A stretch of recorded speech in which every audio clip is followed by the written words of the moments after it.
Ce dimanche-là était le 27 Adar 5752, c'est-à-dire 1992. C'était le jour où le rabbi distribuait des dollars le dimanche, et le lendemain, il allait avoir son AVC qui l'empêcherait de parler. Et donc, ce jour-là, il y avait une foule immense dans la queue pour recevoir le dollar du rabbi. Et il se trouve qu'il y avait un couple d'Israéliens qui voulaient passer pour prendre le dollar. Ce n'étaient pas des gens particulièrement pratiquants, mais ils étaient venus pour recevoir la bénédiction du rabbi. Et donc, ce couple, récemment marié, Larry, Yardena Enig, venait d'Israël, je le disais. Elle, c'était une militante des Israel Bonds. Elle avait épousé Larry juste l'année précédente. Et quand ils passèrent tous les deux devant le rabbi, elle demanda une bénédiction pour une vie de bonheur avec son mari, naïvement. Une telle requête semble vraiment un peu légère par rapport à ce que les gens demandent devant le rabbi, mais le rabbi lui fit un grand sourire et il lui donna $1 pour elle-même, puis un second pour son mari. Mais une chose qui se produisit après qui était assez inattendue, c'est que le rabbi se tourna une nouvelle fois vers Yardena et lui remit 4 billets de $1 supplémentaires. Elle n'a pas compris pourquoi. Et en recevoir davantage avait évidemment une signification, mais elle ne savait pas ce que ça voulait dire. Et faute de réponse, elle a rangé ses 4 billets, superflus, dans son sac. Elle a oublié toute cette affaire. Yardena était une brillante avocate, et son travail occupait la plus grande partie de son temps. Elle et son mari choisirent de s'installer à Thornhill, un quartier de la ville de Toronto, au Canada. Et au Canada se trouvait un Beth Rabat dont le rave était Rav Mendel Kaplan.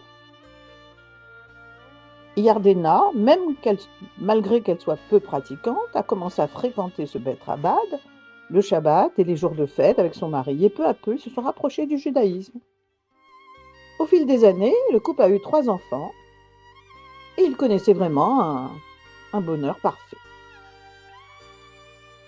Leur profession les satisfaisait, tout semblait aller bien, mais voilà qu'un événement inattendu se produisit dans leur vie.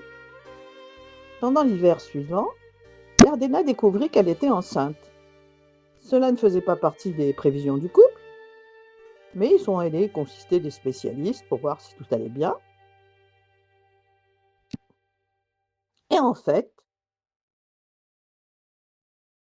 quand ils se trouvèrent devant les médecins, ceux-ci lui demandèrent d'interrompre la grossesse.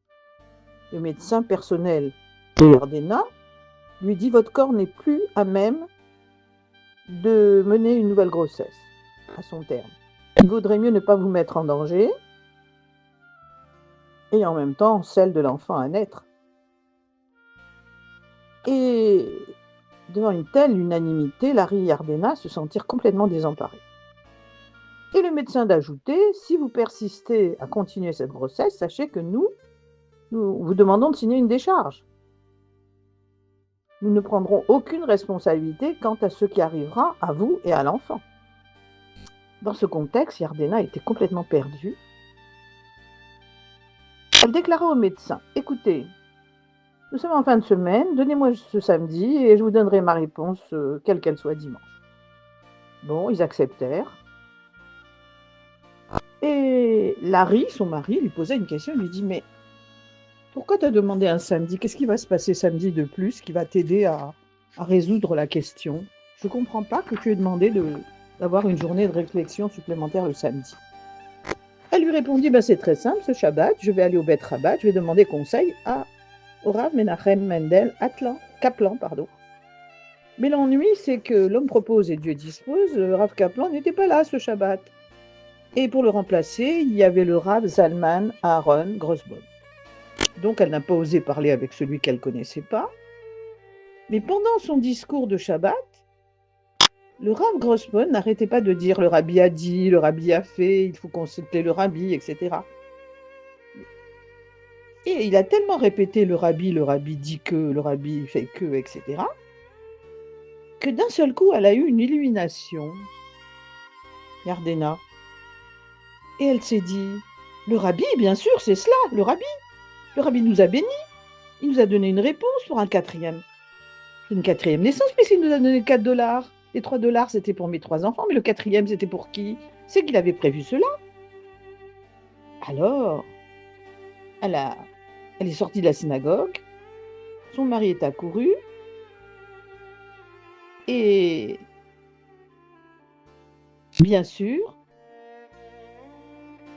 il se demandait pourquoi sa femme était dans un état d'excitation comme celui-là. Il a eu peur. Et quand elle l'a vu, elle a crié. Tu te souviens, Larry? C'était il y a 10 ans.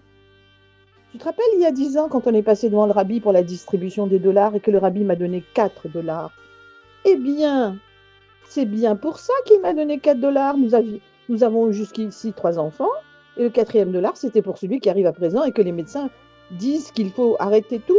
C'est pour lui qu'il y a 10 ans, le rabbi nous a donné sa bénédiction. Donc, alors qu'il a quitté ce monde matériellement, mais il savait ce qui allait arriver. Alors son mari lui dit « Ah oui, en effet, mais comment tu t'es rappelé ?» Elle dit « C'est le Rav Grossbaum. Il n'a pas arrêté de dire le rabbi a dit, le rabbi... » Et tout à coup, j'ai eu une illumination. Alors au repas de Shabbat, Larry et Yardena sentirent qu'ils avaient raison, qu'il ne fallait pas interrompre la grossesse, que le quatrième $, reçu du rabbi était pour la naissance du quatrième enfant. Il n'y avait aucun doute. Tout se passerait bien. Et elle se dit, le rabbi a une vision à long terme. Il avait vu, avant sa disparition, que nous aurions des problèmes avec le quatrième enfant, et c'est pour ça qu'il nous a donné les 4 $. Et ce fameux jeudi où j'ai demandé un dernier délai de réflexion, j'ai senti comme si le rabbi était avec moi. Et voilà, conclut-elle, que le Shabbat qui a suivi, j'avais décidé d'aller au Beth Rabban, et j'ai vu comment le rabbi a mis dans la bouche du Rav Grossman les mots qu'il a prononcés et qui ont fait remonter en moi le souvenir de la distribution des $. Et voilà que nous avons eu un enfant intègre, en bonne santé, et nous avons un grand et profond plaisir de notre plus jeune enfant. Et c'est au rabbi que nous le devons.